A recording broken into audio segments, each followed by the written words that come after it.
Hello everyone, and welcome to Phoenix Gaming. I'm Nick Henning. I am going to be going through and commentating the World Series of Board Gaming Finals of Azul tournament. These two gentlemen on the screen right here are Alex and Steven.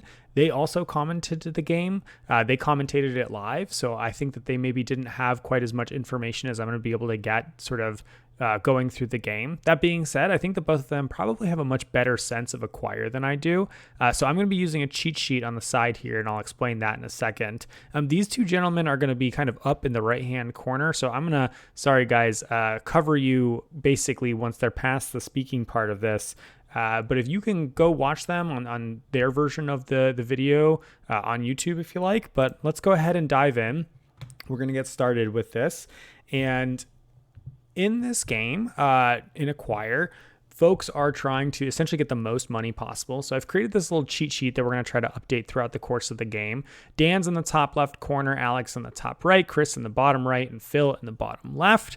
And this cheat sheet here should tell us how many stocks they have of these 7 different companies, the size of those companies, and how many stocks they've purchased of them that I'm going to kind of build out throughout the game. So this is just something I made at home, so hopefully it works. We'll see how that goes. And that number in the bottom left should be their cash, and that number, which I'll have to update, and that number in the bottom right should be kind of their current score. So we can kind of keep track of who's doing how well throughout the course of the game and kind of make comments based on that. Now, they went ahead and basically did the initial pull of tiles there for the setup. And from what I understand about Acquire strategy, it's pretty common that folks kind of want to start organizations on the edges of the board. You know, starting a corporation gives you a free stock, which is a nice little perk for doing that. I think people are certainly incentivized to do that. It's essentially free money. But if you open it and then other people are kind of able to connect that or create a merger off of it, it can benefit them more than it can benefit you. And so I think folks tend to prefer sort of building out their corporations around the edges because it has a smaller surface area and they have a little bit more control over how that's going to develop. So these 4 initial tiles are a little bit interesting in the sense that they kind of are facilitating that start in the corner strategy that's going on there. Now, again, my sense of strategy in this game is going to be a little bit limited. So you're going to hear my opinion about playing this game, but it's coming from someone who is more on the rookie side analyzing it. And I think I have a good sense of what it is that you're supposed to be doing, but I don't necessarily have the same experience that these 4 players have. But we'll see how that serves us. And we've got a cheat sheet here. So with us being able to kind of track hopefully perfect information, we might be in an advantage over these gentlemen on the board here. And it's really entertaining to me that they're sort of doing this ritual of everyone pulling one tile from the bag. You know, I'm definitely not very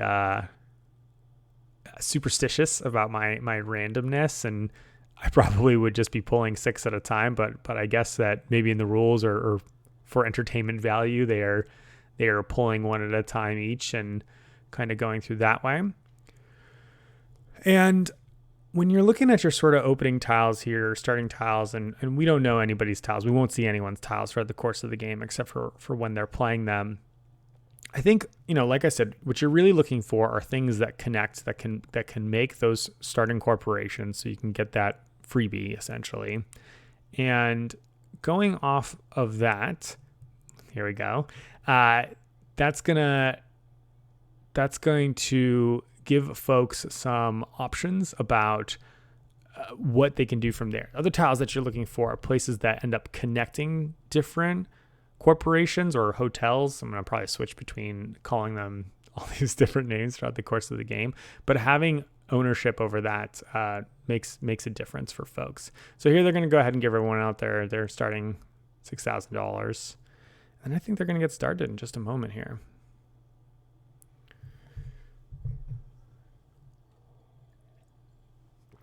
This is another thing that's really entertaining to me. You can see that people have strong feelings about how that money is being broken down there. And, you know, you can know, we'll know from the beginning that the gentleman in the bottom left here, Phil, is the one who ends up winning. I think it's a little interesting that you saw him with his fingers there counting what types of build, what types of things you're supposed to start at the beginning of the game, which to me says that Phil has played this game many times and has really got himself an experience level that far exceeds my own. And the commentators were talking about Dan in the upper left, who apparently only has a handful of games, like fewer than 5 games under his belt prior to coming to WSB, but seems to just have a mind for kind of collecting this information, which makes a ton of sense there. All right. We're going to go ahead and get started there. Obviously, it's a pretty sweet start for Phil, where he is going to go ahead and place that initial stock order there, and then it looks like he's going to buy a triple in purple Phoenix. So that is going to make the size of the purple corporation up to 2.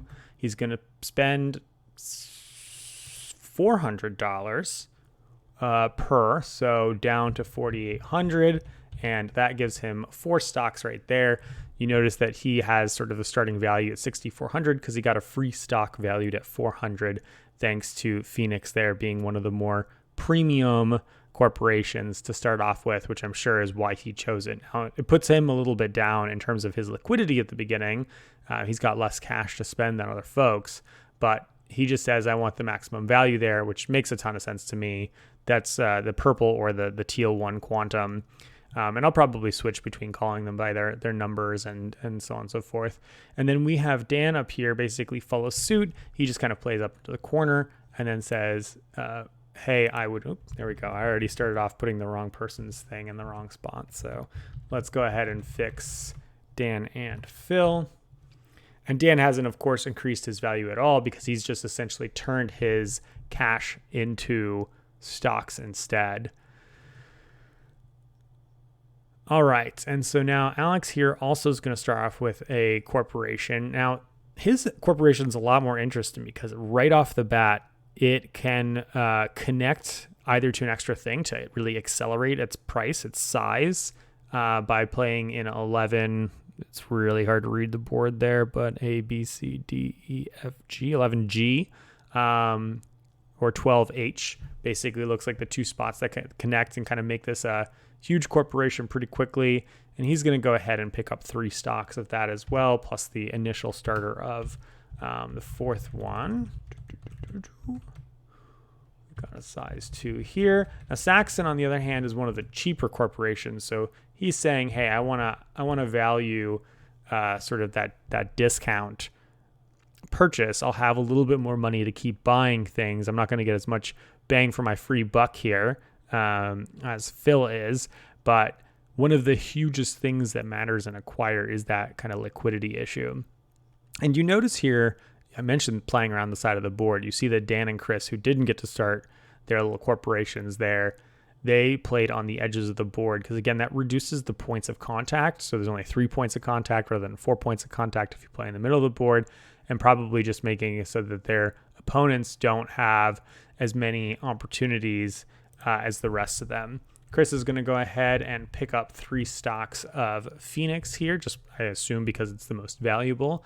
But that's going to put Alex in a fun position of being sort of alone by himself.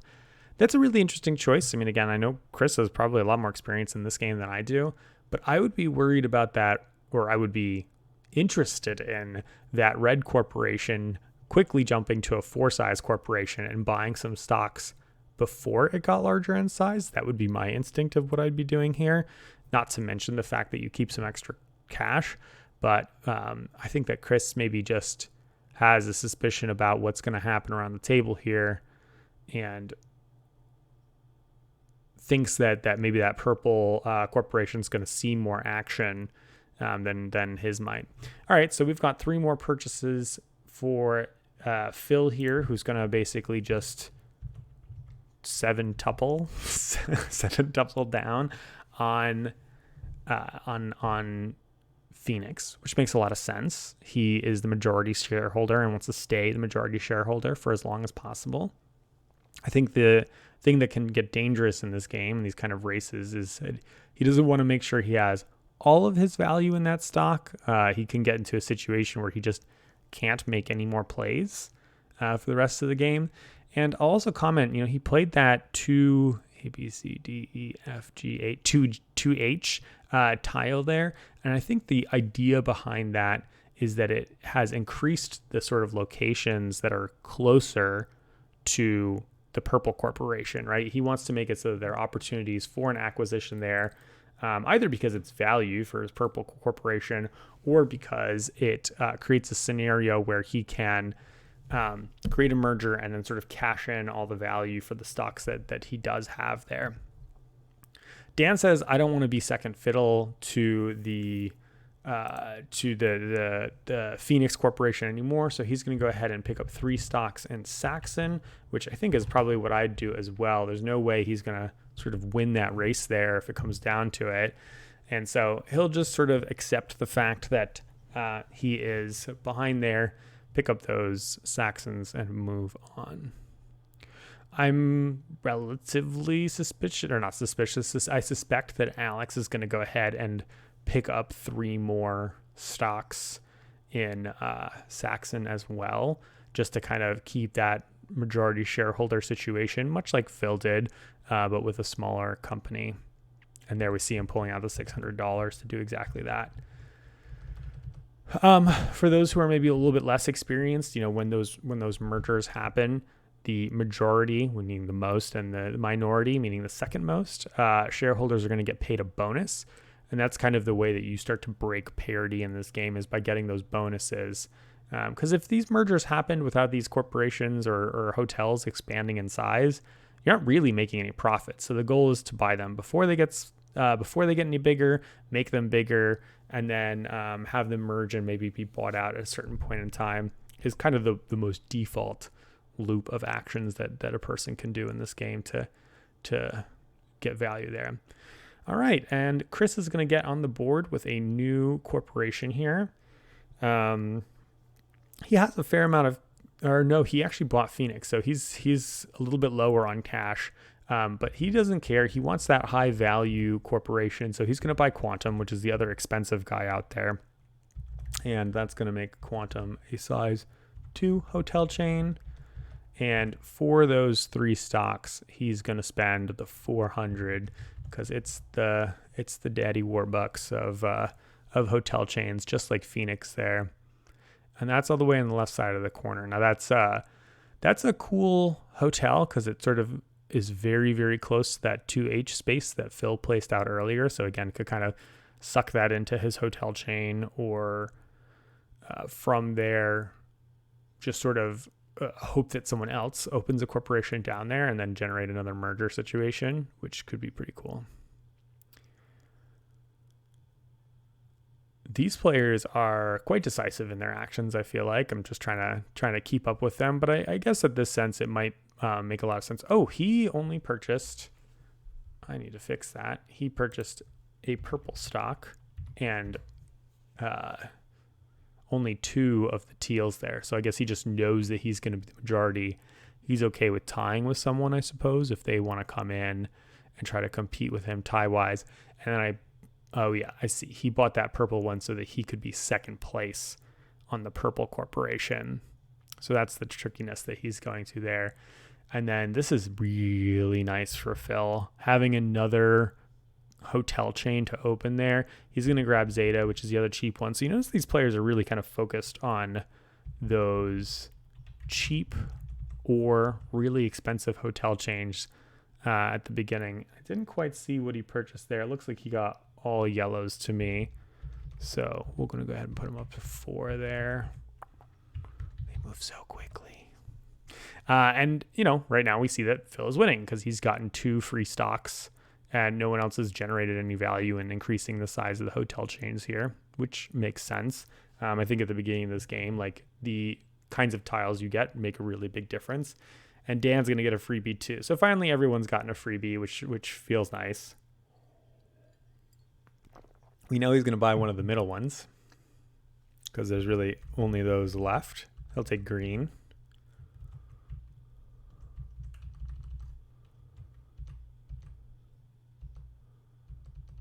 And then he's thinking about what he wants to do in terms of his positioning with the other stocks. I'm wondering if he's trying to decide if he wants to get a purple or two purples to compete with Chris, if he wants to get some teals so he can get on that quantum train. Looks like he's going to pick up one Zeta and two more greens, which is going to run him, I would say, $800. Can already tell for sure I'm going to make a situation, like a math error somewhere along the way in the game here. But looks like he paid in 1,000 and got 200 out, so I'm good so far. Not a lot interesting so far. I think this is just what players want to be doing is they want to get into situations where they're getting those free stocks, and Alex is going to go ahead and blow up my theory right there by just saying, hey, let's go ahead and make something exciting. So he's got 7 there. Dan's going to have 3. This is going to be pretty sweet for them to have an opportunity to kind of get paid out. I don't know which. Oh, the red one is being purchased by the yellow hotel by Zeta. So he's just saying, cash me out as fast as possible. That's going to be 2,000 extra bucks over here for Alex, 1,000 extra bucks over here for Dan. That's nice for them. And, it's also nice for the Zeta holders. So Phil's going to pick up a huge amount of value there in that hotel chain being much, much larger. And Dan's happy with purchasing his one there. That's going to be better. I think in a lot of ways, it's interesting. You see this, right? Like, Phil doesn't really lose out in that exchange at all. It's just that he doesn't have cash on hand to deal with things, and Alex is valuing cash on hand, which makes a ton of sense. I think that's the way that you want to be evaluating those kinds of things at this stage of the game. Now, I didn't see what they did with their stocks there. I assume that they're thinking about it right now. He's seeing how many Zetas there are. Should be 21 left if we're doing our math correctly. Or 20 left if we're doing our math correctly. He decides to buy 3. I'm going to go ahead and do a quick...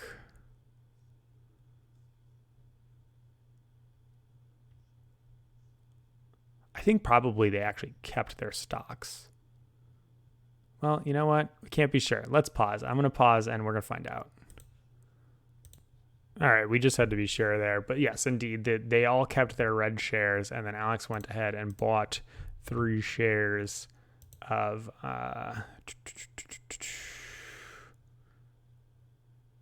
Fusion, which costs him 900. All right. Let's update these guys.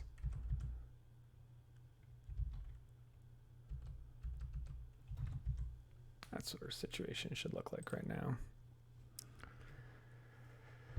And so I think this is one of these interesting things about the game is if you can keep all this information in your head, you're certainly at an advantage because you know what it is that other people are doing. But the players here instead are, you'll see this all the time throughout the game. They're going to count how many stocks are left. And they just sort of from there figure out, okay, well, Alex just bought 3. There's 19 left in the pile, if I did my counting correctly.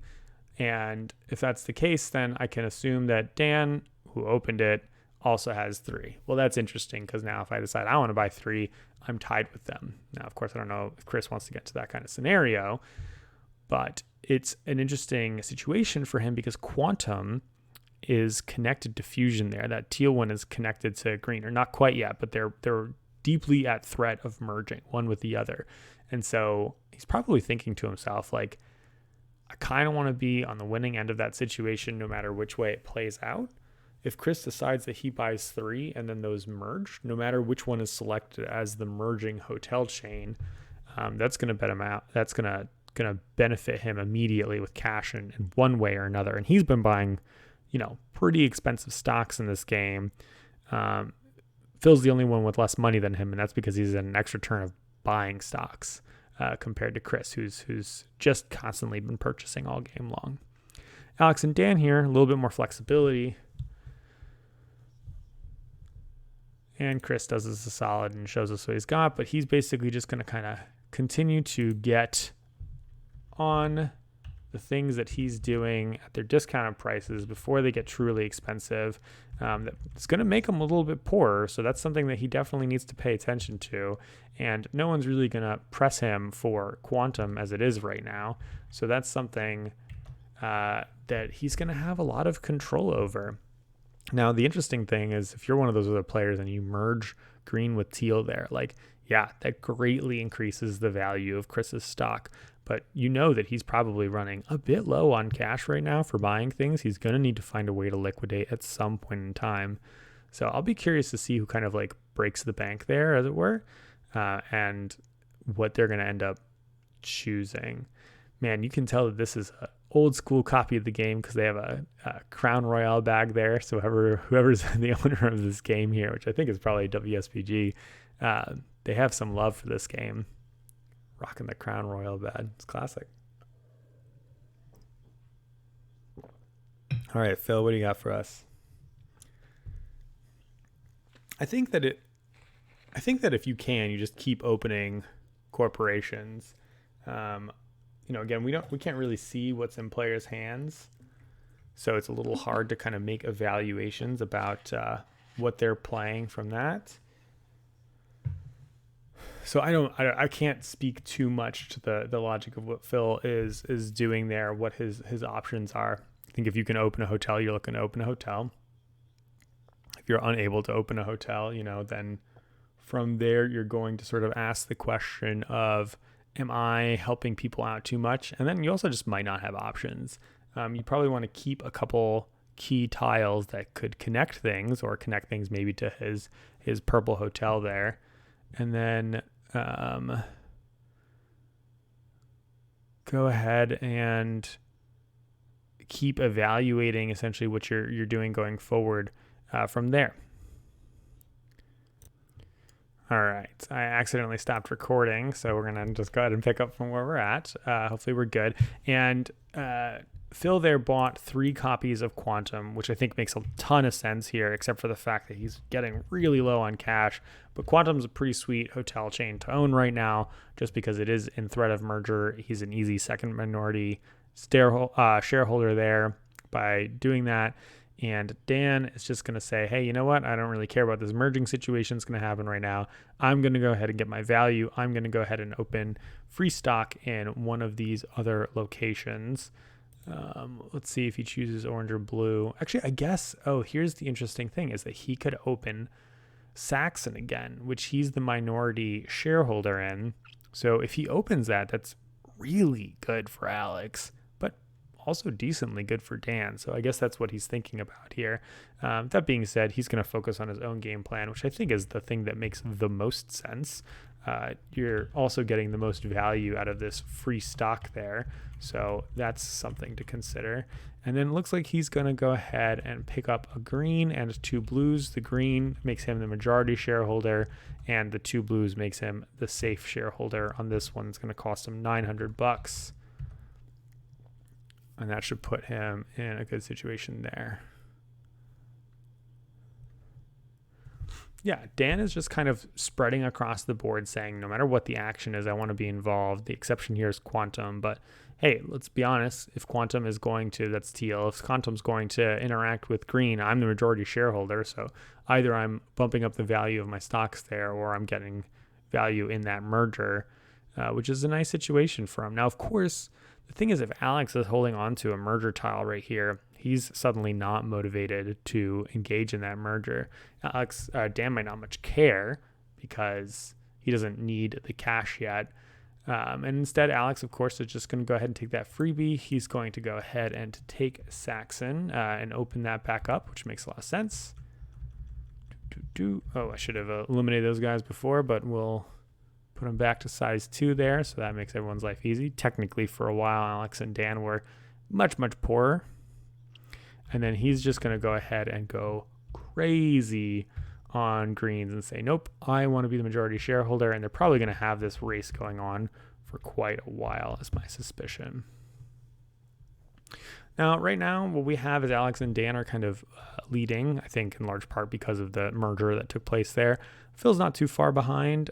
Chris is the one who I think is struggling most in this moment. You know, he's opened the one hotel chain, but he hasn't had any mergers, either as the recipient of the stocks there or as a person who's getting some liquid cash. Opening this hotel chain, though, is going to open up a lot of options for him. One, in that it's a potential merger with Blue up there, and two, in that it's going to give him a chance to cash out depending on what happens.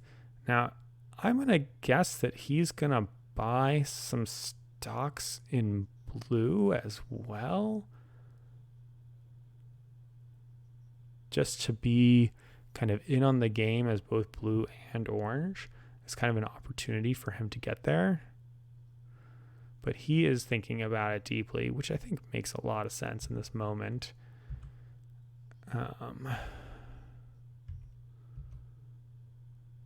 What's he going to choose? I like that Dan is just separating the hotels as far from each other, trying to maybe speak into existence what might or might not happen. And so, okay, Chris is kind of doing this.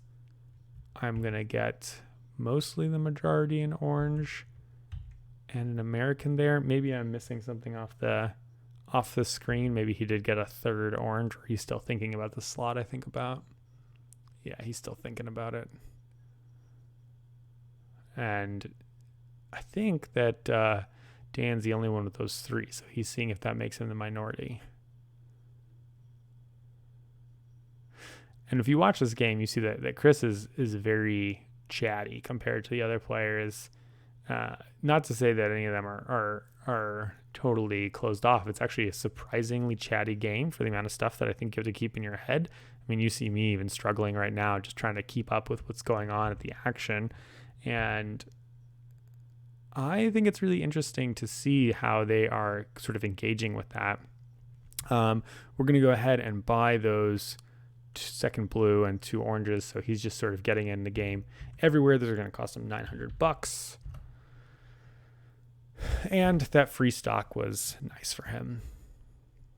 Looks like there was maybe a little confusion at the bank, but everything seemed to work out just fine there, so he's all set.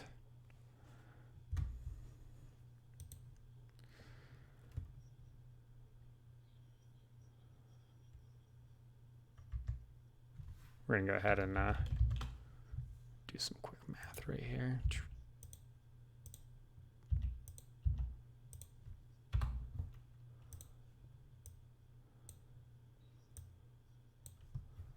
Just fix those numbers so I don't need to update them myself. All right, that should clean that up. Okie dokie.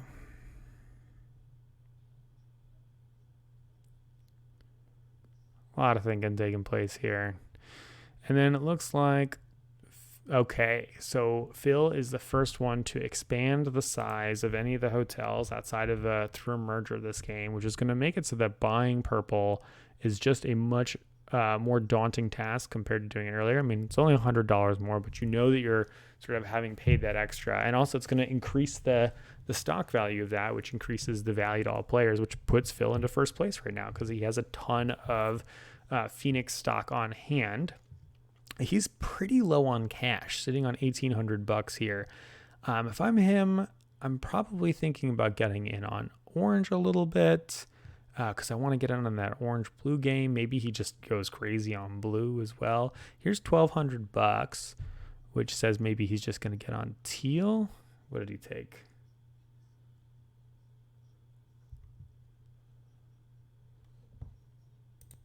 Okay, you probably saw a little video jump there because I went to confirm what it is that Phil's purchasing here, and the 1,200 is indeed for 3 quantum stocks. This is where my little sheet on the left here is getting in the way. And if you see me looking off screen, it's because I'm trying to run a copy of this at the same time. But Phil's going to go ahead and continue on that quantum training. He basically is just totally on this I buy expensive stocks game. And then Dan does something that really boggles my mind here. He expands the size of the Teal hotel chain. So I have to assume, actually, I mean, what that does is it increases the value for other players. But actually what it also does is it makes it that green is going to be the target for a merger if things are merged there. He's taking the control away from a player who chooses to place a merge token there. And so maybe Dan's game plan here is to essentially starve out Phil with cash. And then he goes ahead and he's going to pick up a couple of green stocks here because he sees a merger coming. He wants that majority shareholder bonus for doing that. So he's going to go ahead and buy those 3 for $900. Okay. I feel like it's a full-time job to keep track of this sheet on the other side. So we'll see how detrimental that's been for our gameplay. I maybe could have in the future, when I think about this, when I do the semifinals, maybe I'll do that separately, sort of record that and then do my commentary over. But man only has so much time in his life. Alex here is going to go ahead and expand that chain as well.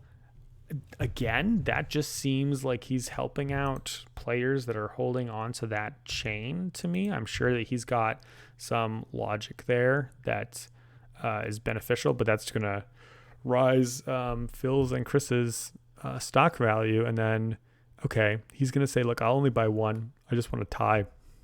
I want to be involved. We can share the majority here if you're cool with that. And then he buys 2 oranges so that he can get in on that game. Alex has sort of the most options in terms of what cash he has on hand and how he wants to play the game there. And I guess he supposes that at some point he eventually has to play that, or he's holding a lot of other tiles that he really wants to hold on to because they're going to kind of connect the dots at various places later. Orange being expanded here by Chris, which, he's one of the owners of, so that makes that stock a little bit better. Chris is then going to go ahead and extend his ownership over American. Looks like he's kind of hoping for a payout there, which makes sense because he is basically broke at this point in time. He's getting really, really low in the cash train there. 1,000, get 100 back. And if I got it right, he's only holding hundreds there. Can you spam for me, Chris, to make sure I'm right? Nope. Okay. This is one of those things about Acquire where like the secret money makes a big difference. So they're all kind of paying attention to where folks are at. I mean, at this stage that Phil and Chris are going to be kind of broke because they have not acquired any money through any of the mergers. There was only that one in the bottom right corner. And Phil is now in this situation where he has, if I'm correct, he has so little money that he won't be able to buy as like 3 stocks this turn. And that's really what you want to be doing as much as possible, is buying 3 stocks per turn. And he's not coming into money anytime soon, if I'm looking at it correctly. So I'm really wondering what he's going to do here. I wonder if he has the option of extending that green hotel chain, he might want to do that because it creates a touch point that either connects the teal to the purple or vice versa. I mean, at some point, those two are probably going to agglomerate together, and then he's going to be the majority shareholder of both sides of the teal and purple kind of connection that happens there, which is going to be really, really nice in the long term. But it's going to put him in a situation where he's going to have not a lot to do. And then maybe he just passed the turn without buying anything, which would make sense. He's broke. I don't think I missed it. I think he just didn't buy anything. And that's what happens when you don't have the opportunity to connect things. And I think folks are paying attention. I don't know. He's thinking about it. Here's his last 600. He's going to buy 2 Americans because he thinks there's going to be a chance that he'll get some cash off of it at least. And it's what he can buy. 2 Americans, $600.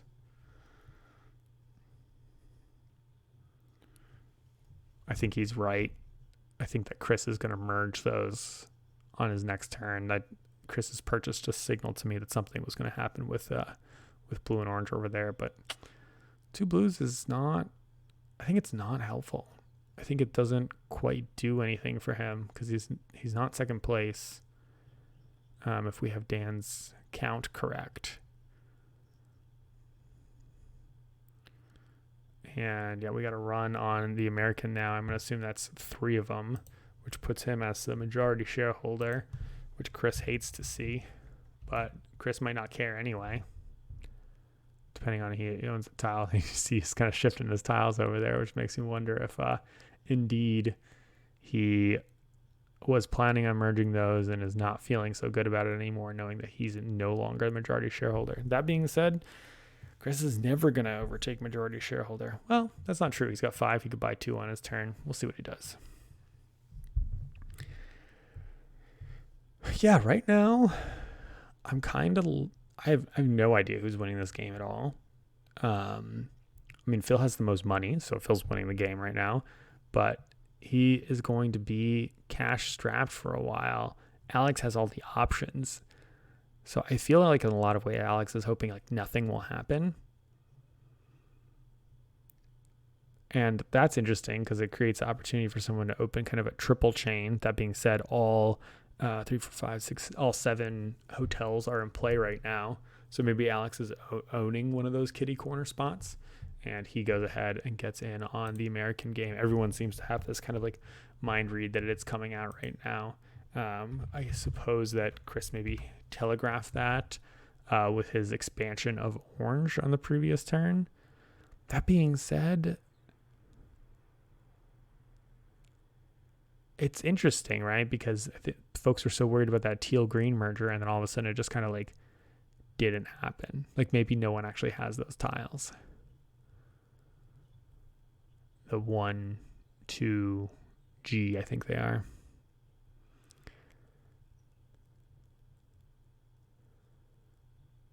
Chris hates this situation. Yeah, he's thinking a lot about it. So he's definitely in a situation where he's got something going on. 6, 7, 8, 9. Hey, we think that there's 9 stocks remaining. So I think we did something right. That's great. Chris there is holding on to his blue stocks, looking at them specifically. And he's saying to himself, like, if I merge this right now, well, what happens? It's as good as Alex as it is for me in terms of having orange stocks. So that's not great. It's better for Dan than it is for me in terms of having blue stocks. He's going to get a bunch of cash. But Chris is also desperate for money right now. He is very, very nearly broke there. And if he doesn't make money right now this turn, he's going to be in a situation where he can't buy more stocks. So he might just have no option but to have to make this merger happen anyway. And we'll hope that when he does that, I'm actually able to track what they're doing with all their stock sales. Because I think some folks are motivated to sell, some folks are motivated to keep. American won't go up in value. Those stocks will be worth 300 each. So everyone just kind of gets their money back. But they might say, you know what, American's not the important thing to hold right now. That being said, if American opens into that kitty corner one, the one down at 7, 8 kitty corner, that's right now by the purple, kind of in the bottom middle, then immediately it's a 3 size hotel, which is better than what American is right now. So if he does do that merger, I think you're probably incentivized to keep your stock, because if someone opens it, it might just be too good to open that triple, and you don't want to miss out on that opportunity. Plus, all you really do is make your money back, right? Like if you bought the American stock in the first place, yeah, I think that's going to happen. And I think Phil really wants that 7, 8 block to open down there too, because then he can see some action with I keep wanting to call it tower, because I think that's what it was called in the original old school acquired game, but Phoenix is the purple one. All right, well, I'm glad that Chris is thinking about this a lot, because I do think it's actually a tough situation, but my instinct is that he doesn't have any options. Instead, he says, I can't do it. It's too good for other players. I'm going to go ahead and expand some yellows. I think they're probably playing a tile late as played, so he's not doing a merger this turn. He's certainly not buying any yellow stock with the amount of cash that he has left. I'm not sure what he's waiting for, just hoping that some other player does it. I think what he has to do at this point is probably buy 2 blues. Sort of hope that someone else makes it happen. Is that 400? 600. There we go. Two Americans. Okay.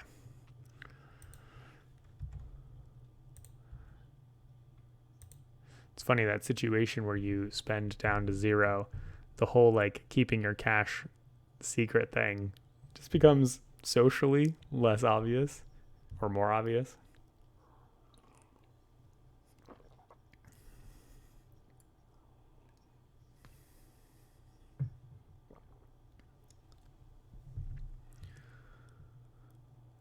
Phil's just playing tiles. I mean, I guess that creates a situation where blue could be a bigger hotel chain than orange for when the merger takes place.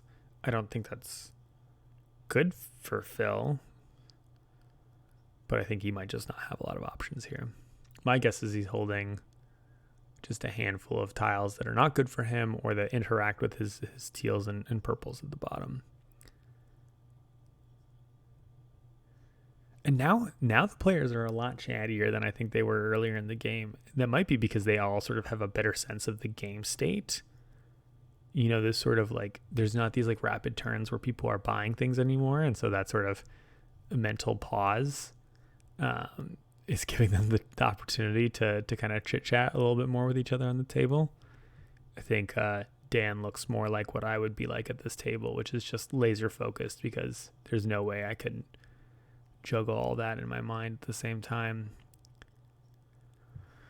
A lot of these like kitty corner setups, I wonder if that's like a pro play, in the sense that it sort of demands that someone has those tiles which already open a hotel chain. Like maybe someone is wary of kind of triggering a merger because they want to be the one who can then start the new hotel chain, which makes a lot of sense.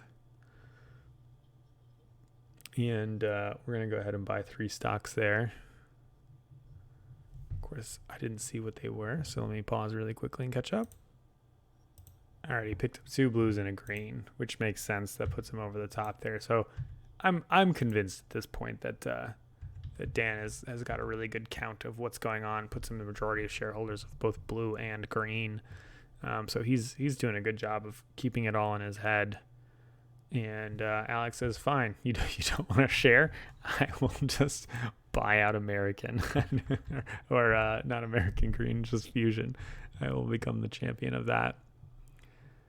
And Alex just has these like piles of stock in these like tiny little hotel chains. I mean, he's clearly valuing liquidity a lot, whereas Phil and Chris have kind of gone sort of all in on this like these like the value of their stocks, right? Just the quantity of expensive big stocks.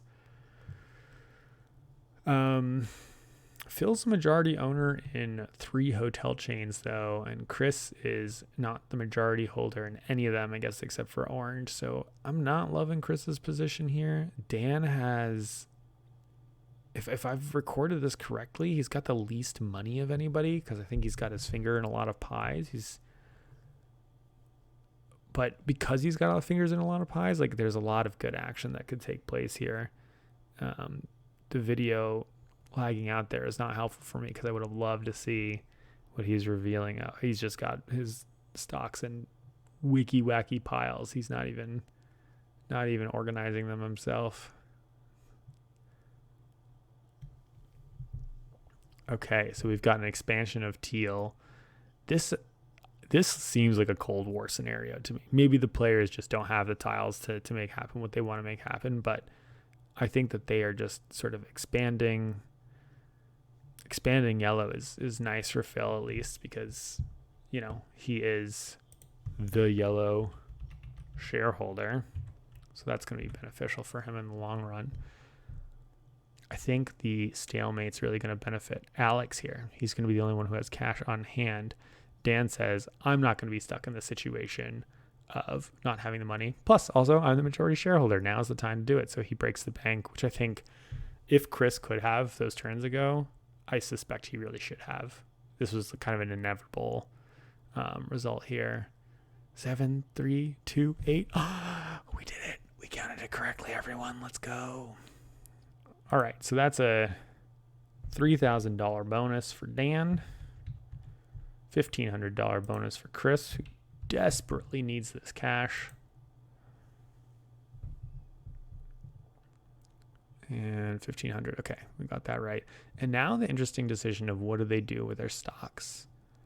Because not a lot of people own orange. Orange is just dumped up to a 6 size corporation, valued at 700. So ironically, turning in 2 blues for oranges is actually beneficial here. Kind of depends on how much money people want and need in the situation. Dan is probably good on cash because he just got his majority. And maybe he just says, hey, I'm going to keep it because as soon as someone opens a triple, if they open American, it's 8 times 3, 2,400, is going to be more than me. Oh, no, because those might be a 3 hotel. So 8 times 4 is 3,200 if he holds on to it and one of those triple hotels opens. He says exactly that. He says, I don't need the cash. I'm going to go ahead and do it. Chris, I think, is actually in a situation where he does want to do maybe a switcheroo or sell some of them. He did just get kind of like a load of cash. But that being said, like he's in second place sort of no matter what, right? With the like 7 stocks there, he has 4 that he can sell, still be tied for second. Or 3 that he can kind of safely tie.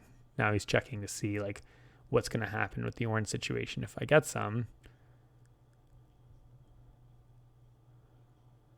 And I would guess he's going to sell 1, trade for 1 orange to become the majority there. Because he doesn't want... Well, it doesn't really matter if Alex becomes the majority there, I think.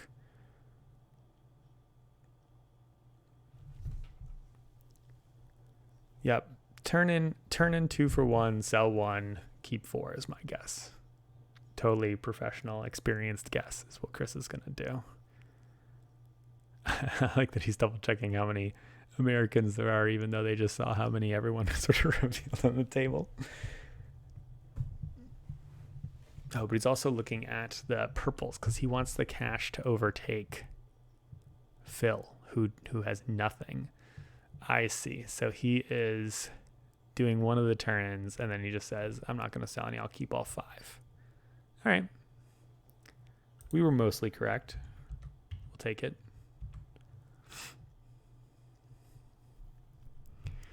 Alex is more liquid than the other players. I think he probably does a 2 for 1 trade here as well to keep parity. Unless he knows he's opening a hotel chain. Like if he is opening American, which it's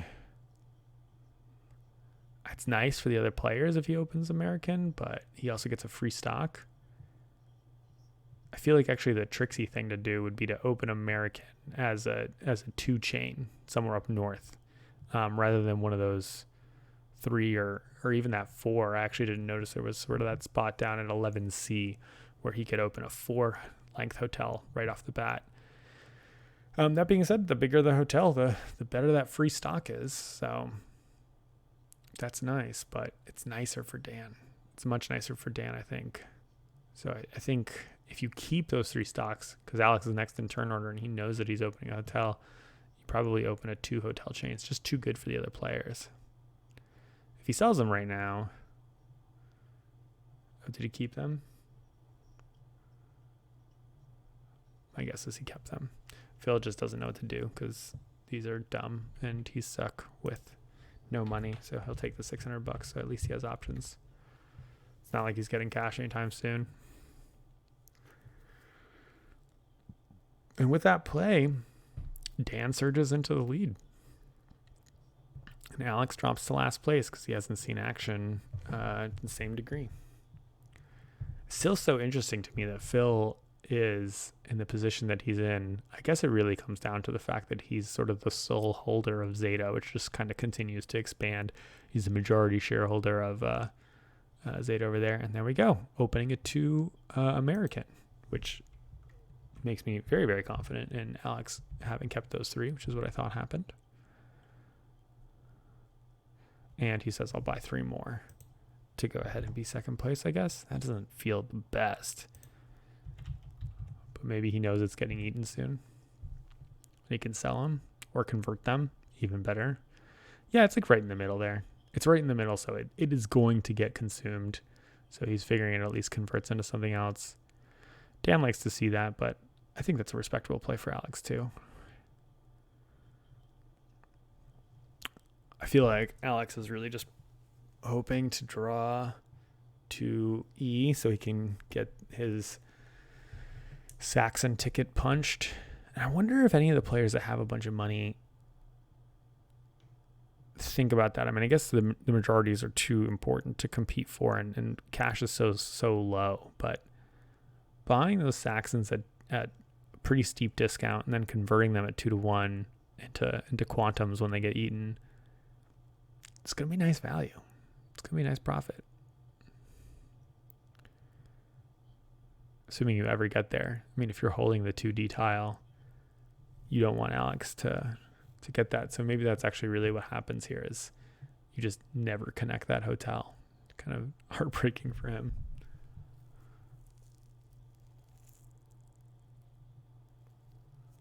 So if Chris doesn't do something cute here,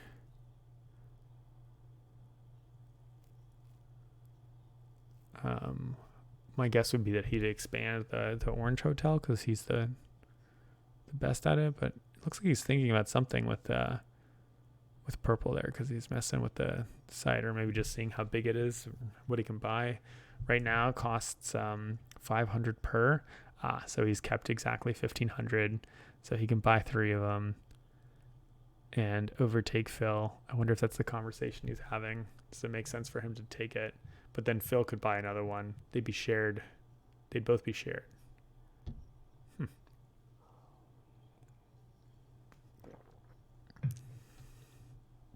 It's definitely getting closer to the time when Phoenix is going to be spicier. Ooh, so he increases the price of it. That's great for Phil because that means he can't buy. Chris can't buy 3 of them. He gets on the America train. And he sold the 2 so he could at least be majority shareholder still. $900 for him.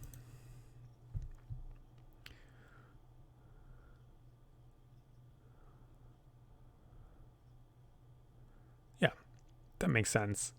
In case Dan has the connector, you want to make it so that you're going to get the benefit just as much as he is. And are we at? Nope. There's 2 more of those stocks left. So unless Phil buys them back, which is possible because he's got 600, Dan ends up scooping those 2 and then gets to be the majority. Seems good for him. Or maybe he buys the greens. What do I think I'm doing if I'm Phil? Probably just expanding. He's just hoping that the world starts connecting his stuff. He's playing stuff in that bottom left corner if he can. Make an orange bigger. I just gotta assume he's got really no play. He wants to save the rest for starting new hotel chains, or it's just too dangerous. So my guess is he's holding on to a bunch of good tiles that just don't work for him, and so he's got to expand these other hotel chains.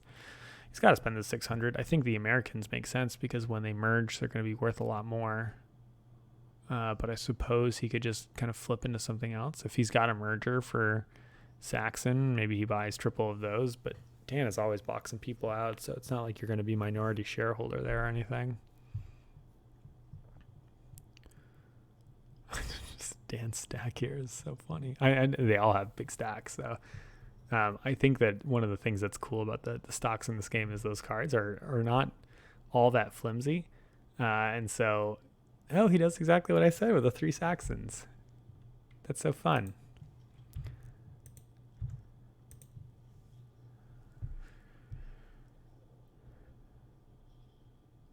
In some ways, this angle is easier for me to see what they're doing, and in other ways, it is harder. Like here is definitely tougher.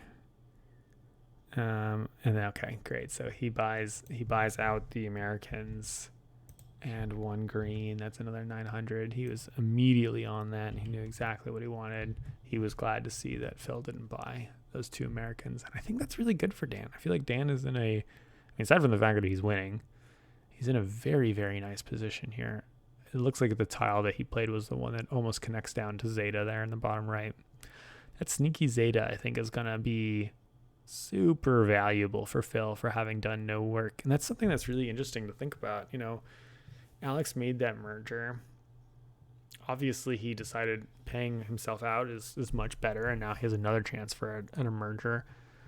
But those couple cheap stocks that Phil bought at the beginning are just continuing to increase and increase and increase in value. In fact, I haven't updated 4, 5, 6, 7, 8, 9.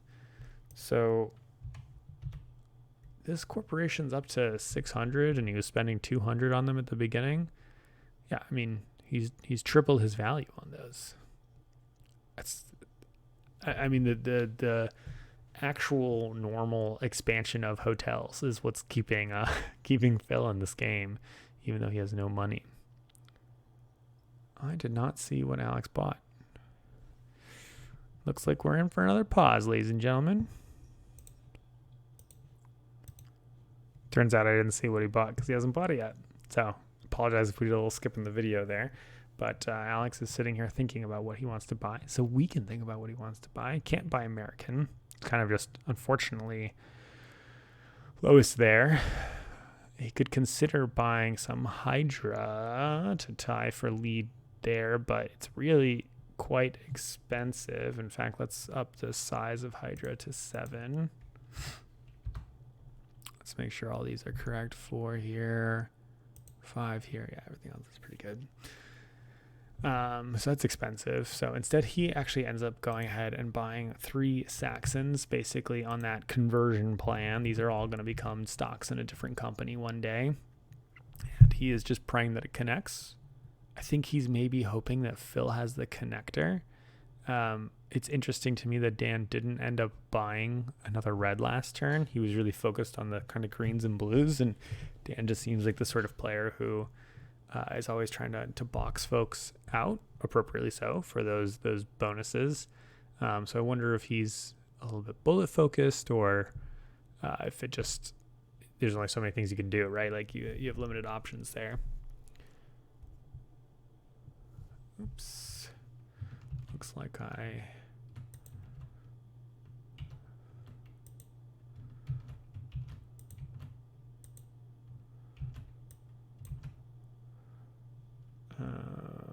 that's very unfortunate.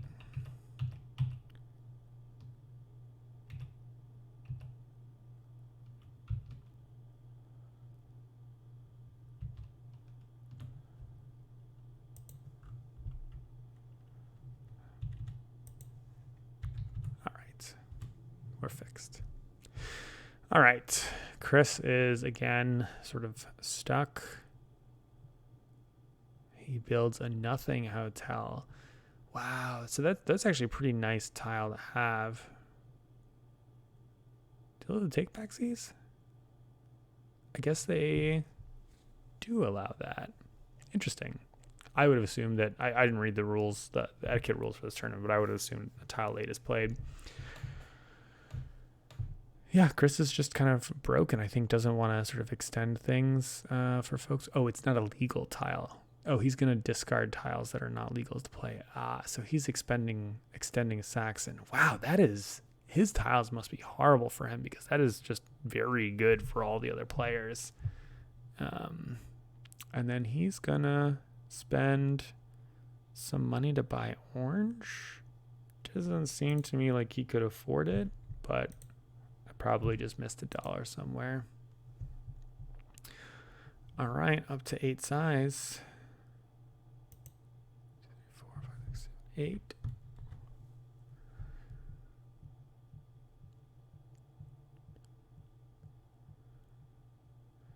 Phil's just hanging out.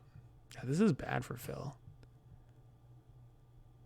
But it's so interesting. Like Alex, who had the most options, is just stuck with the least value because his corporations are not essentially doing anything at this point. Like no one's willing to break the bank. Dan doesn't want to change parity because he's the only one with cash on hand. So his situation, what he hopes to essentially continue, is no mergers happening because he's the only one that has options. And now he's going to have the opportunity, I think, to buy some Saxons. I mean, they cost 300 now rather than 200. In fact, let's go ahead and update that. I think he'll buy at least one. He didn't do it last turn. And then, like, what does he pick up? 2 fusions as well? 2 fusions in a red seems kind of like the ideal thing. I don't know if he's been counting it that much. In fact, it's actually almost surprising to me that Alex didn't buy the greens and instead focused on the reds, but I guess he maybe just thought that Phil was going for it. I mean, at this point, like, I'm sure that my spreadsheet is off by a bit, and there's no way the players can kind of keep this in their mind. Interesting. We're going to get a purple and 2 greens. The 2 greens make sense. The purple is very interesting. Should be 1,200, which just looks like what he paid there. He's just going to march up on purple while the other players can't buy anything. I mean, because if he buys 2 more stocks there, he's the minority. Oof, that's brutal for Chris if that's the case when he does that next turn. I guess he just doesn't think Saxon's worth it, which is now up to more. So Alex does like to see that. It's got nowhere to go. It's actually kind of funny. Saxon might end up, if it connects there, might end up being a bigger hotel chain that then eats other hotel chains. Still a little bit smaller than Orange Hydra there. All hail Hydra. And you've got to imagine at this point in time, like certain players have the connectors for these mergers, and they're just not the players who are going to benefit the most from those mergers. And I think that like that aspect of this game, like who draws the right tiles, is huge. I mean, if you draw the tiles that let you get those options or have control over those options, that's great. Of course, if you're, holding on to those you like that other players can't, but it's a tile in your hand that you can't use. Looks like we're buying 1 orange here. Maybe just to keep parity. Maybe I've miscounted. Maybe they are tied up. But looks to me like Alex is a bit behind. I mean, having the 3rd one there is still good in case anyone gets a bunch of money and decides to buy into orange. Because that corporation is going to get pretty big at some point in time. This game's definitely gotten awkward. And I understand that it's often what happens in these acquired games is just like no one wants to break the bank. And then you're kind of just like playing tiles stuck with no money. Because Alex is now basically broke as well. Trying to figure out what to do. And Phil, who hasn't been able to buy anything for ages, is in 2nd place. I mean, this is really fascinating. All the players have roughly the same value in stock. They've all basically doubled from their starting score. And I don't know the math of this game well enough to say whether that's like an expertise of the players that they're all kind of like that, or if it really is a game where generally all tides rise because you all have the opportunities to buy the same stocks and they sort of increase in these like slow $100 increments. Expanding green there can't feel good. Oh. Okay, expands yellow instead.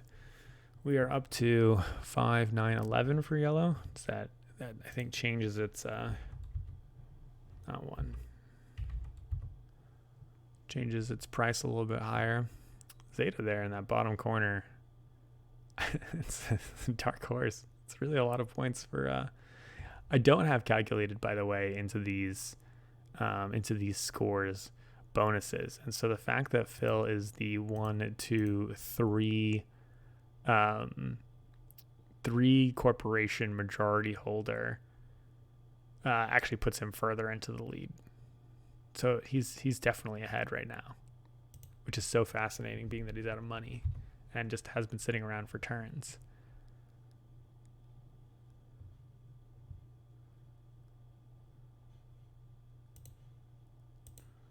So I don't think that Dan bought anything there, which makes me wonder if I'm off on his money.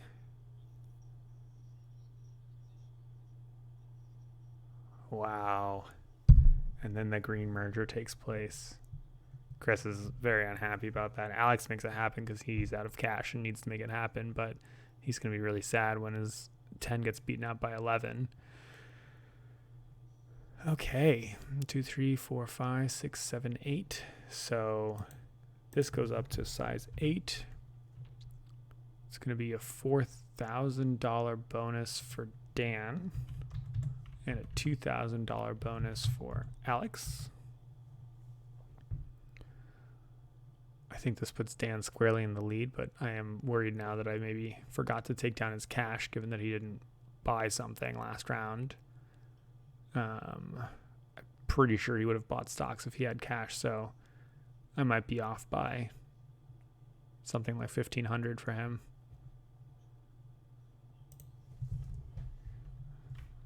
Minus 1,500 question mark. And then now we're stuck in this like really interesting situation with greens again, where, you know, there's a couple more hotels that could be opened on the board, so keeping them is valuable. Dan's got to make the choice first, and you see him, he's counting those purples there because he's going to take over that corporation, I think.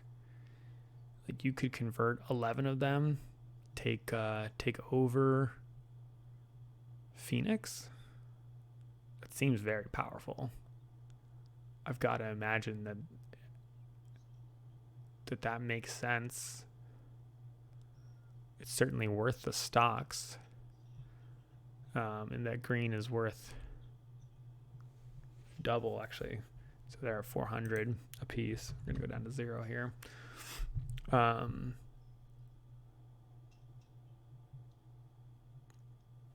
let's keep it for now because it's going to mess with the math.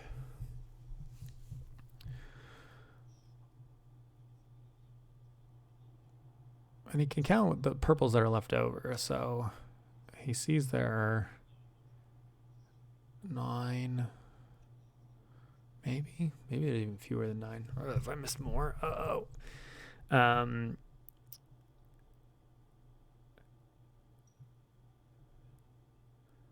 like he's gonna take a bunch. Yeah, 10 for 5 of them. That makes a lot of sense to me. And then I think he just kept the last one because he doesn't need the liquidity anymore. He's got a ton of cash.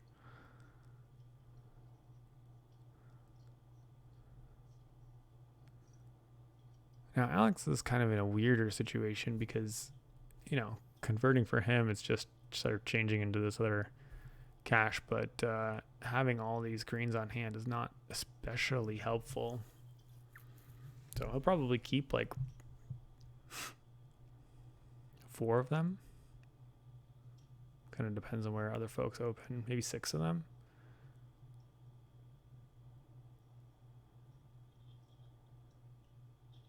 Seems worth it to grab tower. I mean, it could get eaten by yellow. Maybe just kept all 10. So I guess he knows that he's going to open another hotel. I mean, if it's that hotel on the right side, if he's holding 11C, then we know the answer to that question right there. Then you're just hoping it'll get gobbled up by something else. Just fair. Convert the stocks into something that's bigger. Sure. It's not like purple's that good for him. Right now he's going to look broke, though. I'm going to keep this at size 3, pretend that stock's worth value, but if the game ends right now, Alex is going to be in really bad shape.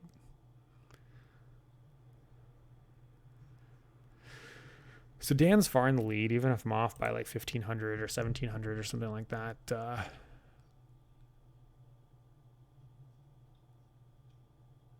Sure. Expand tower. That's not so concerning for Chris at this point in time.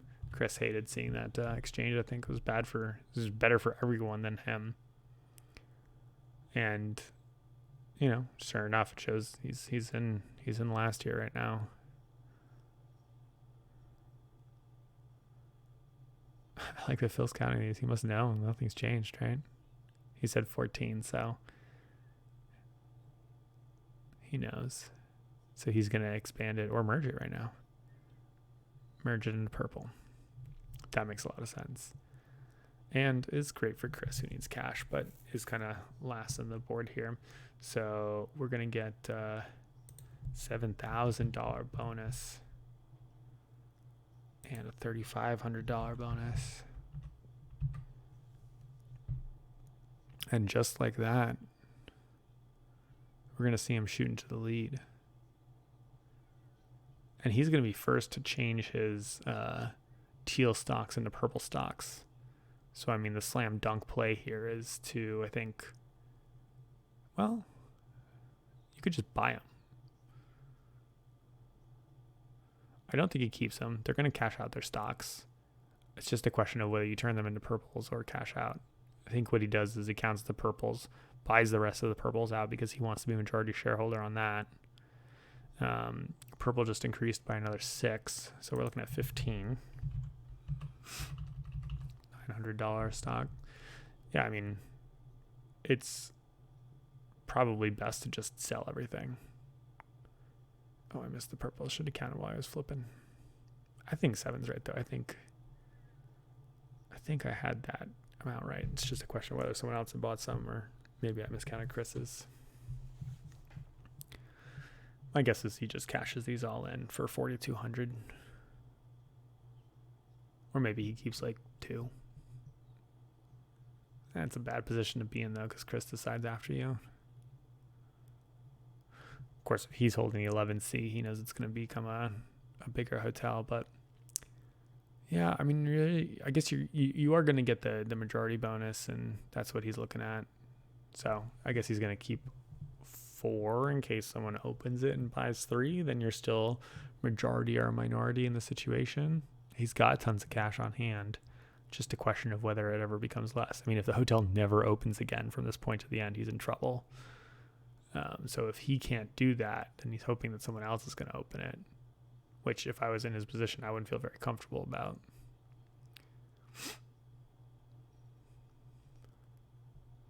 Someone probably does open it, even if him and or Chris have a bunch of things, just because it's a free stock. So that's another, it's free $100, $500, $600, which is better than you can do with most of your tiles otherwise. But it's just so much money for the players that already have stock in it. So I guess he decided to keep it. So to me, that says he's feeling good with the money. He just passed it over. Chris doesn't have quite as much money, but probably has enough to get him through the rounds here. Same thing. If Chris can open it, then he gets a free stock. He should keep them all. Swapping into purples is not an interesting option because he won't really have a chance to buy. Like, he could swap into 2 purples and then other purples just get bought out before it's his turn. So unfortunately, he's just gonna be dog on Phoenix Hotel. So sell or keep. Keeps 1 just in case, just for the lulz. He does convert.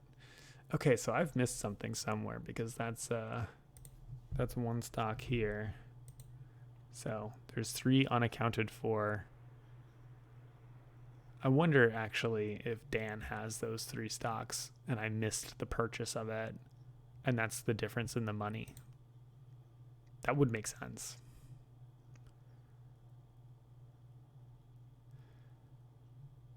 All right, and then selling 2 more at 700 apiece, leaving you just 1.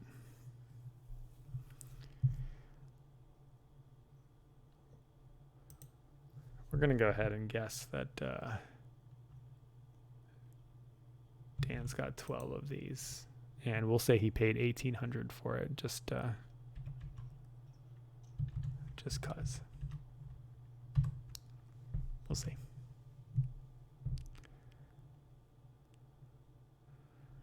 Chris is happy to have cash again, but he's getting killed by Phil and Dan here, whether he knows it or not.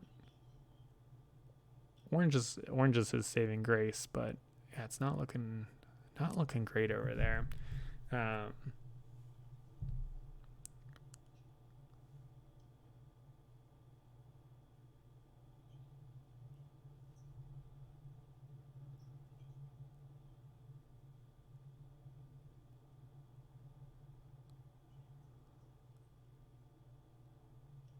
So Phil's thinking about, he's picking up that orange stack. He's saying, hey, it's not a very competitive market. I think, though, I would buy reds because it's going to get eaten. You've already got 3, so you can get second place. But he says, I'm going to contest it. I've got a lot of money I can buy out on these. So 2,100 for 3 of those.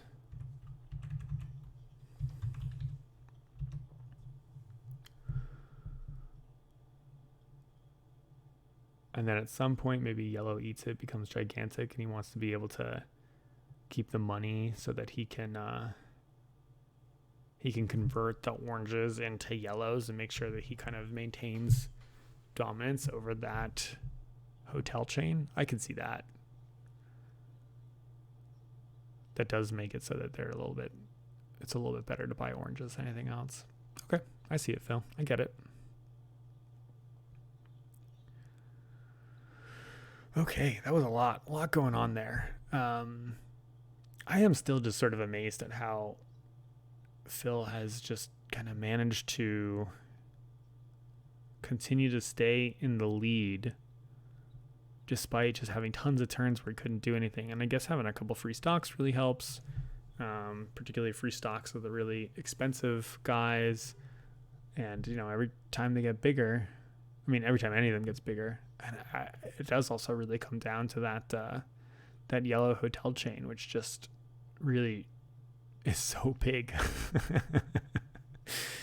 and he's the only one that has stocks in it. So maybe that's really it. And the other players instead got into these like wars, right, where they had to buy 10 stocks of green and blue and directly competing with each other.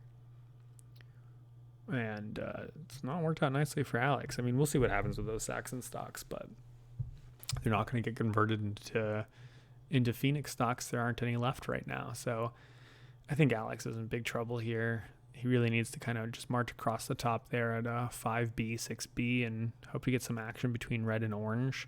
Without that happening, if purple comes in there and takes red, that's some cash, but it's not great. 3 yellows. Yeah, because he's tied there. I feel like Dan is playing this game just so well. 2,100 there kind of hurts, though. Again, my money for him might be totally off because my number of stocks for him might be totally off, but an extension of red to size 5 isn't going to do a ton for Alex, but my guess is he just doesn't have a lot of other action going on there. 3, 4, 5, 6, 7, 8. 8 of those left, so I think we're correct there.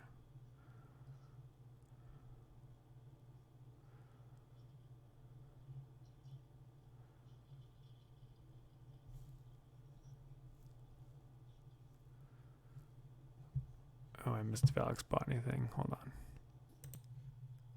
Okay, Alex got on the orange train, which puts him in the lead. That makes a ton of sense, and looks like it clears him out. Orange now can actually connect to purple. Oh, he played the wrong tile face, the long number for it.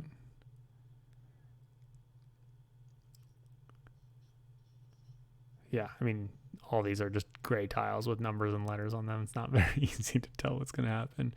That is sort of an interesting thing, though. Is it like, maybe they don't seem to be playing too critically with like what the tile flips look like, which I think is probably a good thing.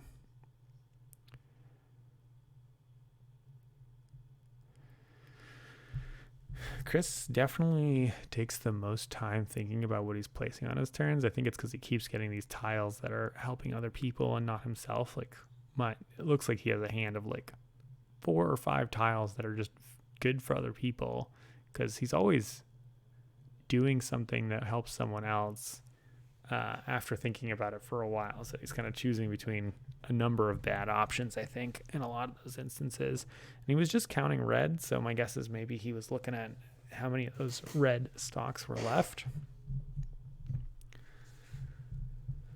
I mean, he's being very precise here. Unfortunately, I think things just haven't broken his way. I feel like being last in turn order in Acquire has got to be bad, right? Because you're the last one to, just a little bit behind in terms of opening hotels, a little bit behind in terms of buying stocks compared to other players. So the first player advantage in this game might be real. I'm sure it's not as significant as like drawing the right tiles to, expand or merge when you want to, but can't be nice going last. And there we go. Just going to continue to expand this guy. 9, 10, 11, 12, 13, 14.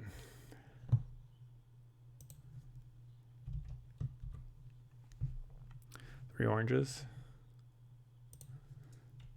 2,100.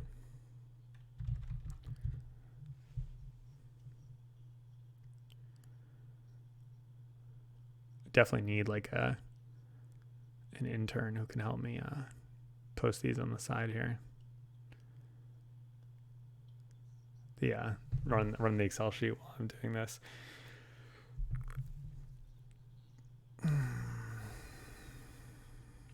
So I wonder if this stage, does this game just kind of okay, so we sort of knew that Phil was going to do this. We knew that Phil sort of had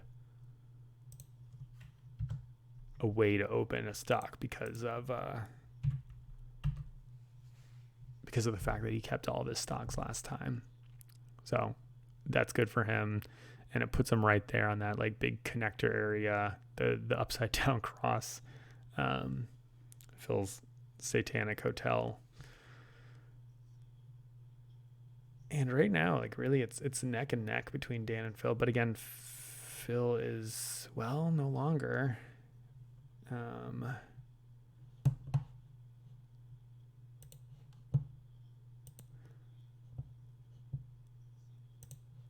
Okay. And looks like we're continuing. Phil bought another 3 stocks in orange. It's just a run on the oranges. It's a big hotel. Looks like it's going to get connected.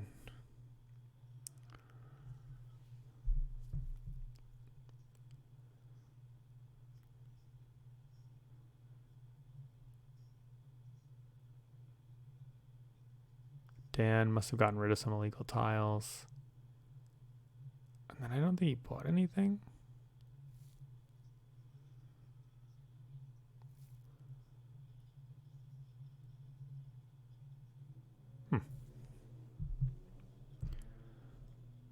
I feel like he'd keep buying yellows. Maybe he's out of cash.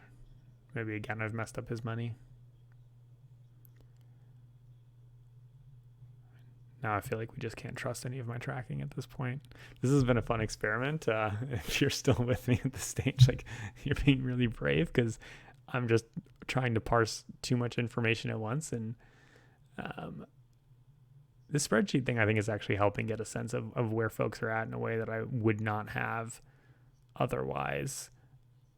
Because it's not like I would be terribly paying attention to or having strong feelings about like what folks are going to be doing, because we can't see their tiles. Maybe if we saw their tiles, it'd be a little bit different.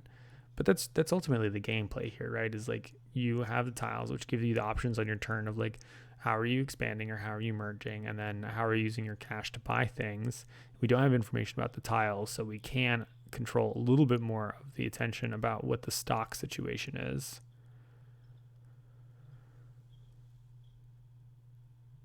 6 of those, please. 5, 6, 7. Uh-oh. Someone has one stock too many.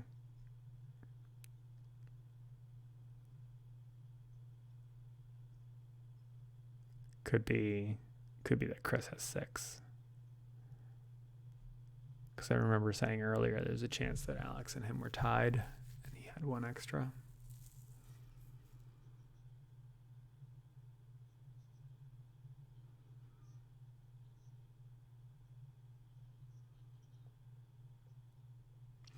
And Alex didn't buy anything on his turn, but he's broke. He didn't have options. I think Alex is in trouble. You can kind of tell by his face. He doesn't feel like he's doing very well, too. He got really stuck in the Saxon company, and then no one was interested in sort of connecting to it, which really made it difficult. Trying to decide here if he's going to extend yellow up to 15.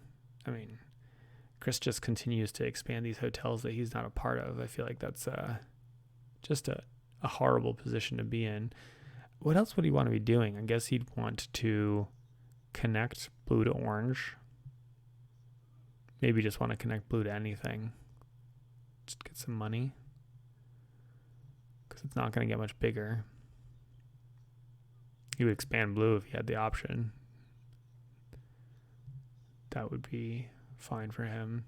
But really, orange is his hotel. That's where he's got the opportunity to catch up, but I think he's just in trouble. I wonder what Phil's shaking his head about here, because I think he's ahead if I've done my math right, which we already definitively know that I haven't. 2, 5, 7, 8, 11, 13, 18 now. I keep missing these one by one, and I think it's funny that they're only going to count so much. All right, 3 more oranges there for Chris. We don't know if this is right.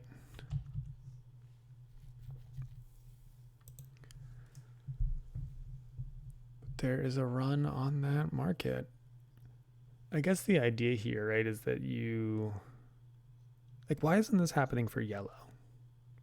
Just because they know they can't catch up. They can catch up more with orange.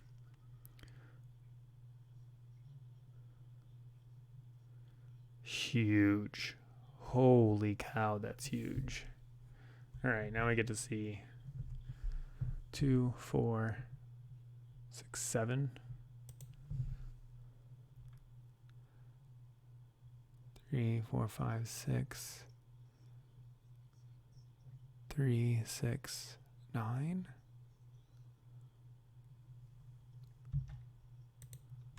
Something like that, maybe.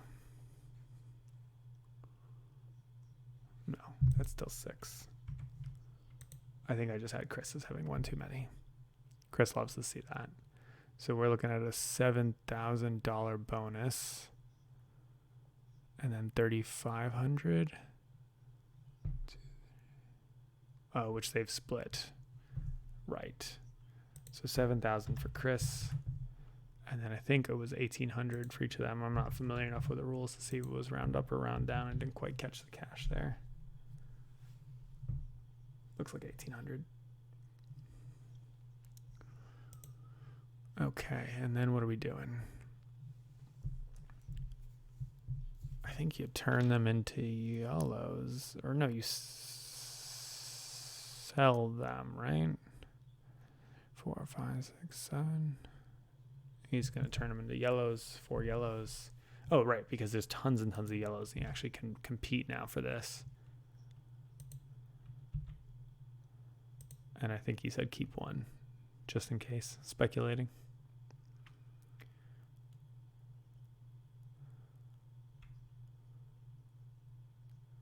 Probably all going to... and then the rest of them just keep.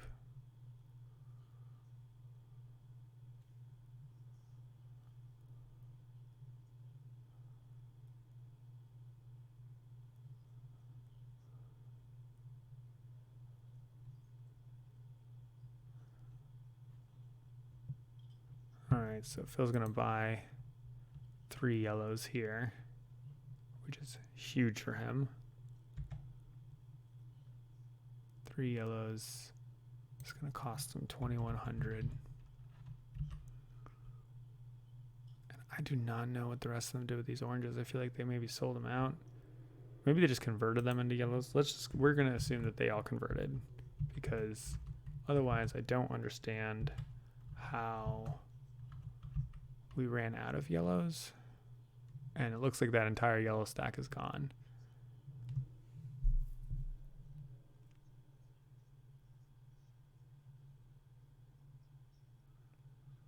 Yeah, definitely missed something there in terms of the purchases. Wouldn't be surprised if Dan was the one with the other three. We'll find out later. But now that yellow chain is even bigger, right? So it's up to 25 now.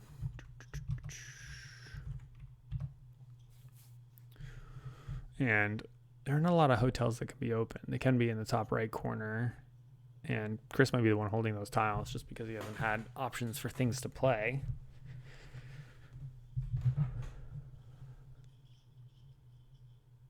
Yeah. And Chris is like, whoever connects these, it's going to be insane. Which is true. That blue extending, that's a really nice tile for Dan.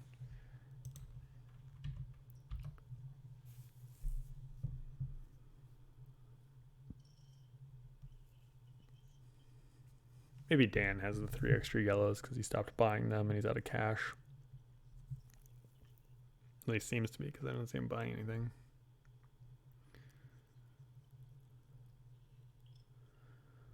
Three quantums for Alex. Just because he can.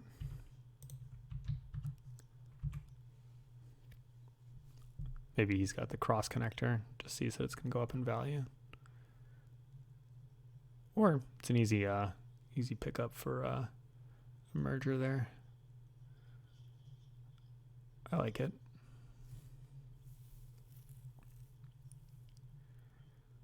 Phil looks really comfortable all of a sudden. So I know I've got Dan's setup wrong because I've got his money wrong. I've definitely made other mistakes there. Part of it, I think, is that my little tracker here is on the side of the board where he's buying things. It's just harder to keep up with. But I think that it is certainly the case that he was winning in the middle and has sort of run out of steam a bit. And Phil's holdings have just kind of continued to matter the most in terms of their value, their size. Both yellow and purple are the biggest ones on the board, and those are the stocks that he was buying at the beginning. So even though he kind of got just stopped by number of things he could buy, it didn't matter. If I have the numbers right, which I'm sure I don't, Phil's at 27 stocks, Dan's at a little bit like 30, Alex is at like 30, and Chris is at like 20.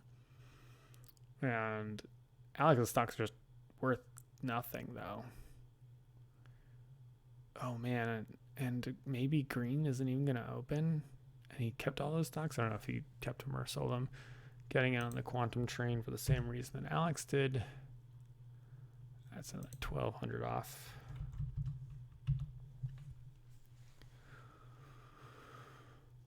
Yeah, if Alex has those 10 stocks in green still,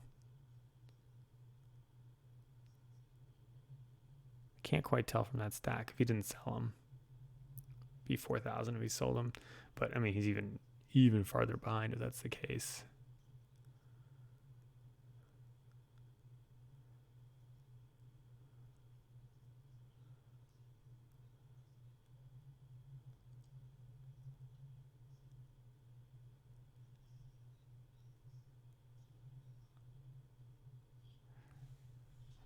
Yeah, because there's maybe no hotels that can even open. 5, 8, 11, 14, 17, 24, 8, 9. Maybe 29 here. Something like that. 3, 5, 10, 15, 18, yeah. 5, 10. What did you buy? He bought 3 more oranges. So he could be the majority shareholder. Yeah, why not? It's bonus.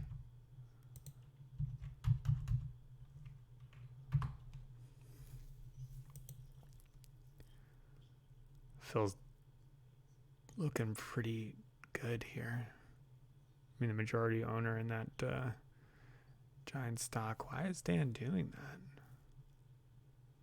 That can't be good for him. I mean, maybe he has no options. Maybe he's got to connect something else, but just giving Phil an easy 4,000. 2,000 for Chris.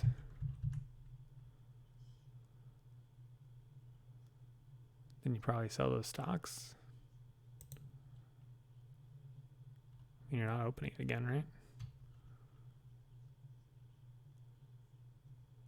I'm just going to assume he's selling them, and then I'll change it back if I need to. Same with Chris.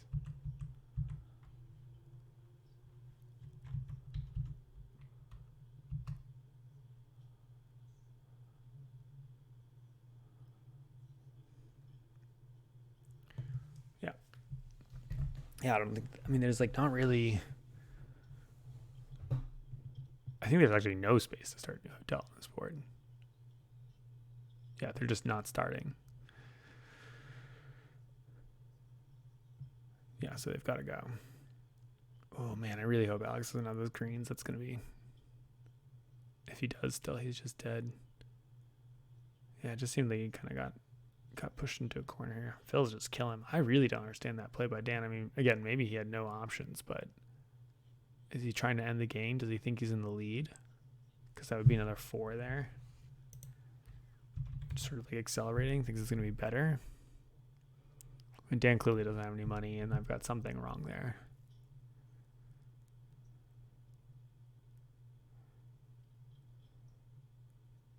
Just feels like every turn one step closer to Phil's victory at this point. So this is sort of what we're learning from this game, is that being liquid strapped was okay because of the way everything sort of played out for Phil, in that he eventually was able to get some money, a huge amount of money, off of Quantum, which essentially wasn't contested. And by investing in the corporations that were the most expensive, as soon as they started getting any bigger, people were basically unable to overtake, even with their bonuses for their closed mergers. And so he was kind of sitting pretty and very comfortable as the majority stockholder on those. And the only person that was really contesting him was Chris, who was in the same sort of liquidity issue that Phil was in. So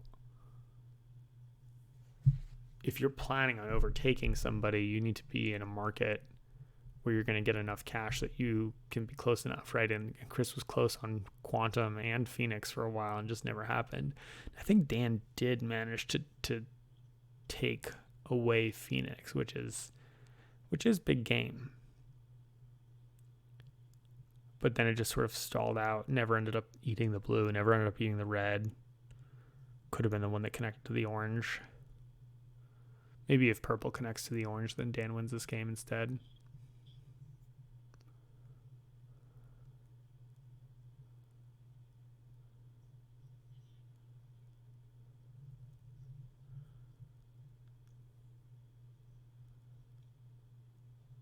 He might have said 35, so I might be off by 1, but...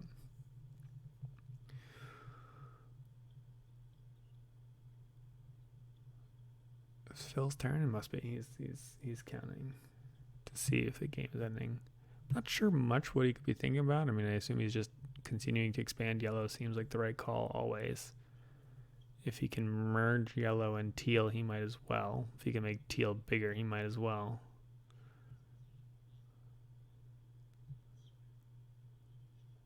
Yeah, that seems great. Make it even bigger still. Let's pretend that I'm close to right, and that was just 3 extra. 4, 7, 10, 12, 14, 17, 19, 23, 26, 35.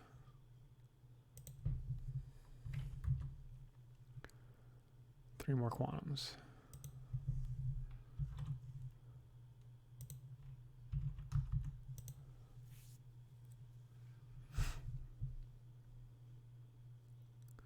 Looks like I might have missed a purchase of 3 quantum somewhere.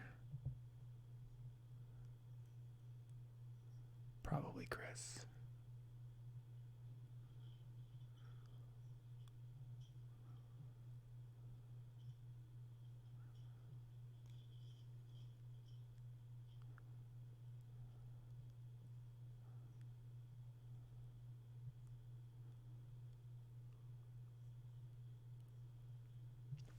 I mean, the funny thing is that these hotels are not getting much bigger at this point, so any purchases that I'm missing aren't going to change a ton to the end game value. I think Phil's just too far ahead at this point. I think it's sort of a foregone conclusion that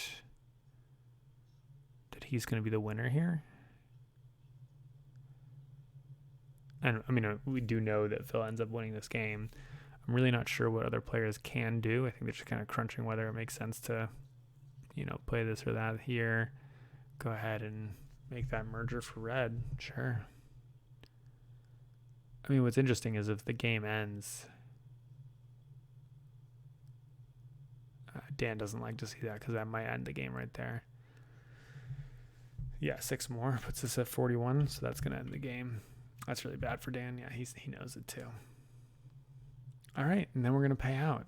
So I'm going to go ahead and I think Phil's got it. I'm going to move this up.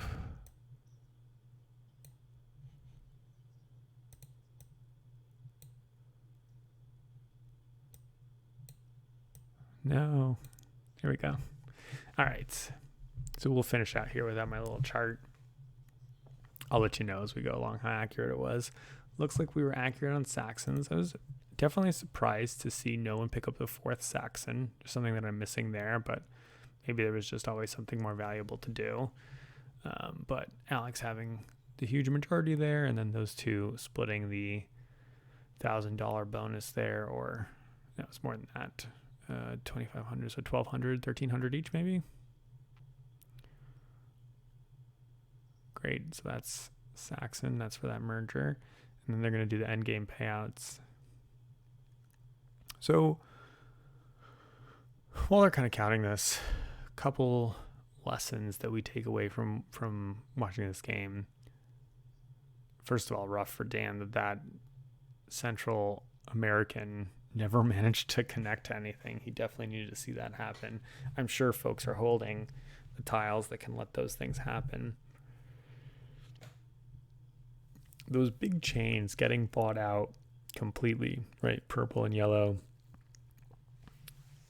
makes a big difference, right? The flexibility of being able to buy those out really, really matters. And, Phil had like 4 of the yellows, but then when it merged with orange and they had sort of those series of runs where they were buying orange, if you're merging things, or you have the power to make the choice to make the merger happen, running into that color means that you're allowed to convert your things into the color of that hotel chain. A lot of times, like, being the merger is interesting because it's nice to be the player after the merger. You get to start a new hotel and get that free sweet free stock if there are options for you to do that. But as the merging player, in the case of a tie, you get to choose, obviously big game. And then as the merging player, you're the first one to buy stocks at the end of the round. And if you have the most in that company, you're the first one to trade. I think normally going first is supposed to feel like a bad thing because other players get to see what you do and then make their options after you in terms of whether they want to switch or not. But if it's very obvious that you are switching into the other corporation, it's even better to be the majority shareholder.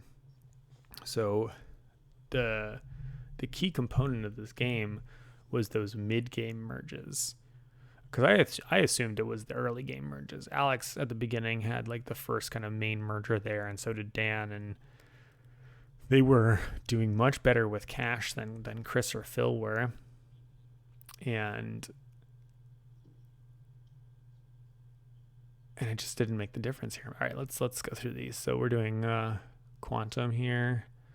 7. Oh, so the couple I missed were from Alex there, it looks like. Not that that's going to make a big difference for him, I don't think. All right.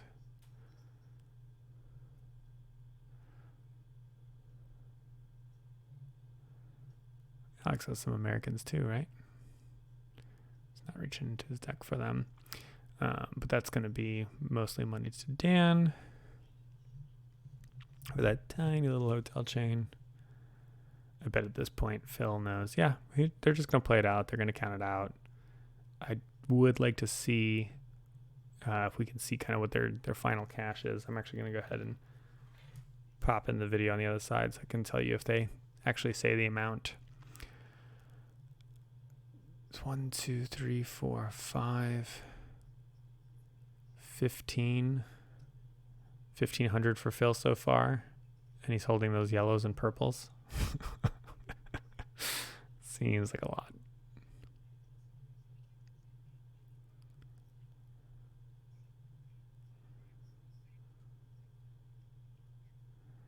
So if I was right about Phil's board setup and he has all these majority, because the majority shareholders for him were like another 23K, he should end at like 40-ish.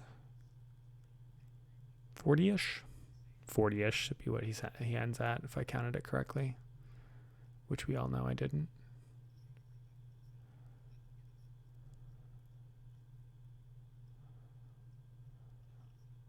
Purple's here. All right, now we see if oh no, a little bit less than 40 because I actually think that Dan has the majority and Phoenix. We get to see if I missed his there. Yeah, he's got the stack of 12 or whatever. 6 to 7 to 12. Yeah, okay.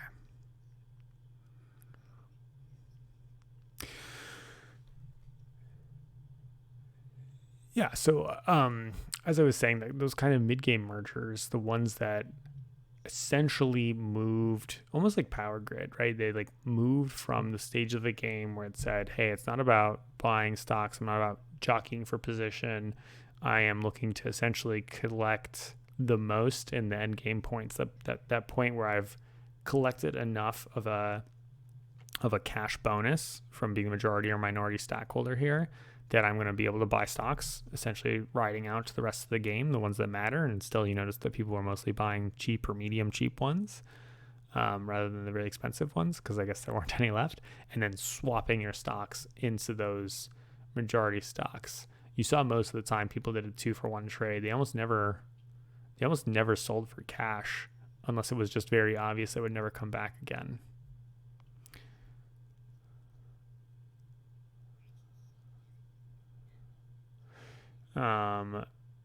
Dan's bonuses were maybe 13K. So he would have ended with like, I actually think probably pretty close between Dan and Phil. 35-ish for Dan and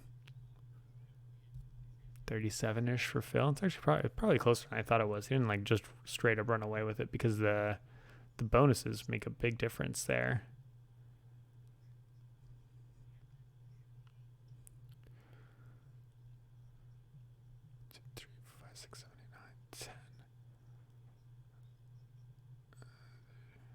Really dislike that those yellows and oranges are like basically the same color. They've thrown me off all game. 3, 4, 5 for Chris.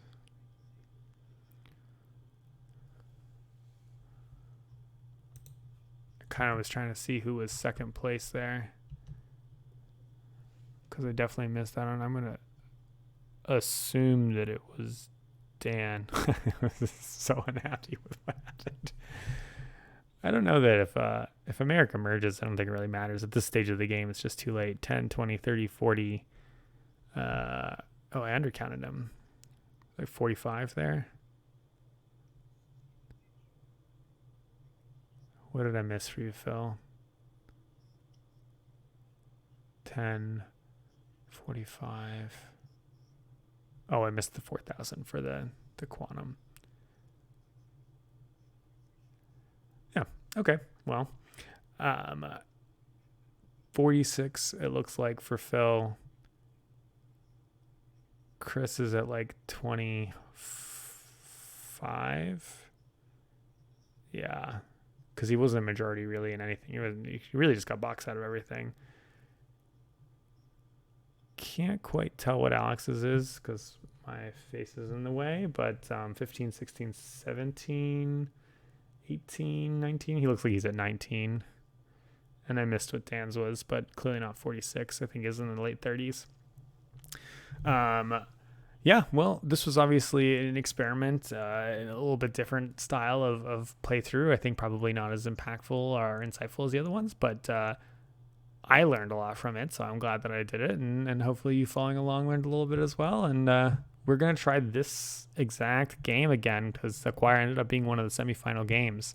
So we will see how that goes for us. But thank you, everyone, for sticking along if you watched with me, and have a great rest of your day.